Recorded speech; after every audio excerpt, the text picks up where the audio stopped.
Good morning, family on the internet. How are we doing today? I hope you're all doing really, really well.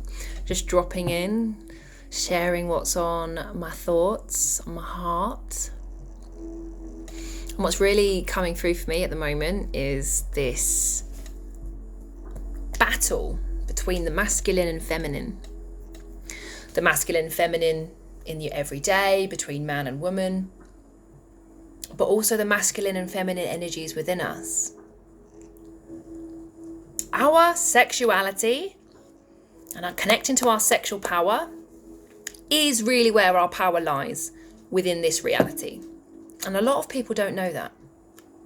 There are people that know that who maybe control the world, maybe control the media and all the other systems that are in place. They're very aware, I believe, of just how powerful sexual energy can be. And I don't mean sexual energy and putting it out into the world, but honestly just connecting to your own sexual energy is where your power is. And I can tell you how and why I know this.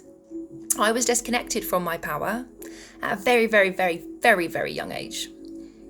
But here's also a caveat. I also remember choosing this life.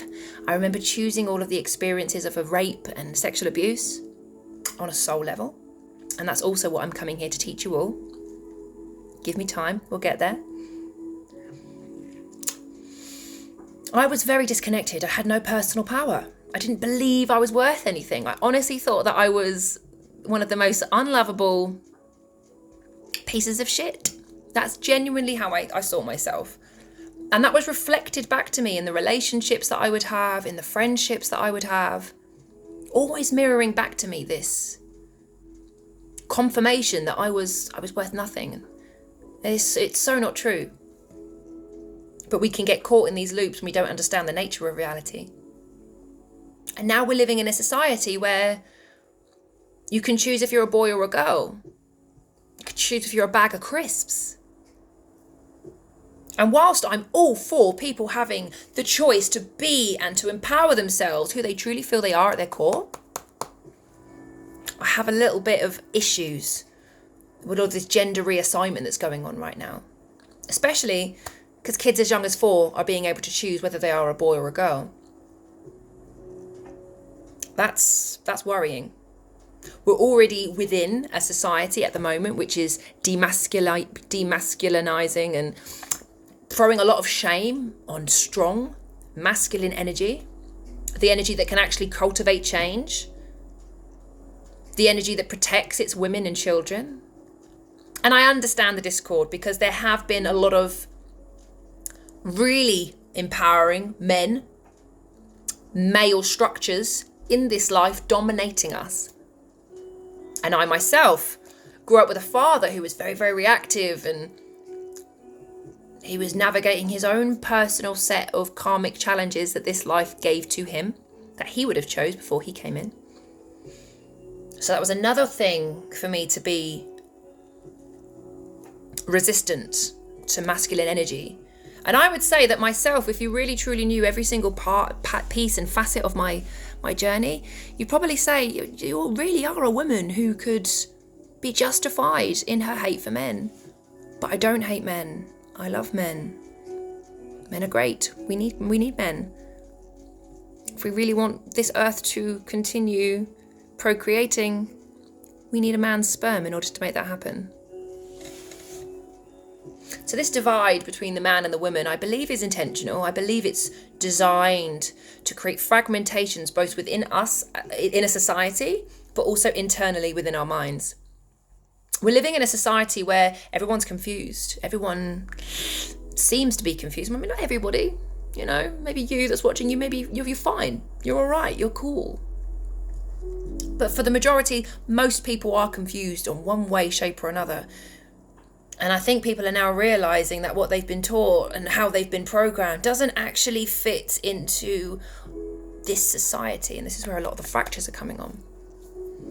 I feel a lot of sadness in a lot of the people that are posting about their narcissistic ex, the person that traumatized them. And whilst I am completely for people expressing themselves and sharing these difficult moments, I'm really noticing a lack of integration within the whole experience. I have been in this position where I have said to a person, oh, that my ex was a narcissist. But that was also during a time frame when I couldn't take personal accountability and responsibility for where I was at during my journey. And actually, it was a blessing for this person to come on in and act and work and act and be how I perceived to be slightly narcissistic, because it showed me where I was allowing that. It showed me where my power was within this whole dynamic. It's sad that a person has treated you that way, but I believe that they have their own reasons for it. And I believe you have your own reasons for staying. I'm not quite sure what the solution is to bridge the gap between the masculine and feminine war that is cultivating. But I know in my personal experience, it really comes down to us as individuals taking our personal power back into the hands of ourselves to then be able to navigate this. I understand that trauma can cause us to become disconnected from our power and our energy centers. And me, compared to many people, know that journey well. I'm in a space now where I have managed to become more embodied within my sexual energy. I still have plenty of work to go. I'm by no means healed, and I am not a guru. I'm a flawed human being that thinks she knows a thing or two about life and reality and how to navigate it without getting trapped. Work with me, you'll find out. Read my reviews.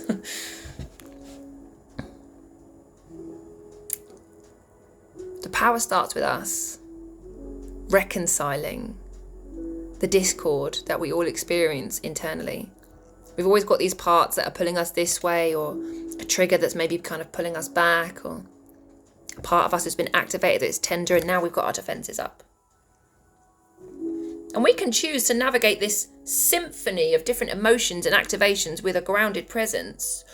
Or if we're not grounded, we can get caught up and before you know it, we're following a thought train that is probably taking us away from ourselves. So whether you're a man, a woman, a toilet brush, a sponge, or an apple, I don't care. What I care about is that you feel balanced and strong within, and that you are on a journey towards personal sovereignty. To be sovereign, to be independent, to be within the world, coexisting, but ultimately very sovereign in how you make your choices, in how you think, in how you react. For many years, I was not sovereign. My body and PTSD was hijacking this whole thing. But through sitting through very difficult, painful triggers and breathing space into the moments when I would usually react has saved my life and many of my friendships and other connections. But no shame with where you are in your journey. We've all got our journey to walk, right? And we're all at different stages. For a long time, I felt like I didn't belong in this body. For the longest of time, I felt like I should have been born a man. And honestly, when I was younger in the 90s, say about 98, when I was 8 years old, if I had the option or a pathway to go down which allowed me to explore the options of me being and aligning with how I felt inside, I hate to think where that would have led me. Because at the time, when I was feeling all of these things, I was also navigating horrific amounts of trauma and a dysregulated system. I might be 20 years into a journey that I can no longer turn back from, disconnected from my original source power. What I've also learned about my own journey, navigating my own masculine and feminine energies, is that I believe through a lot of the sexual traumas I had as a young girl, that did shut off my emotions, did shut off my feelings. So I naturally went into the more masculine side of my being, and I became a more emasculated woman, became defensive and angry and all these things. But like I said, through time, patience, understanding, reading spiritual texts, and also having past life regressions where I have seen myself regress back into timelines where I was a man, all of this discord and all of this confusion within me slowly started to melt away. So before you make a decision to go ahead and travel down a path that feels right for you right now, wait until your 30s. Wait until you've had a really good amount of life experience for you to find time to feel comfortable within your skin. We all have our own timelines. It was only really about a year ago when I turned 31, the year before. It's nearly 2 years ago. When I turned 31, that I first started to feel comfortable in my skin. So please be patient with yourselves. Growing up as a human is hard, and I don't think enough adults give kids enough credit. So if you've already got to this stage of this video and you've enjoyed what I've been talking about, I'd love to hear from you. Please make a comment, like the video, share it with a friend. The first of many videos to come. So much I want to share, but there's almost too much information. So I'm just going to do a load of videos, pop them out there, pop them there so you're available to see, so that we can connect, and hopefully through time my message will become more streamlined and clear. And maybe we can work together. Thanks for watching. Stay blessed, stay healthy.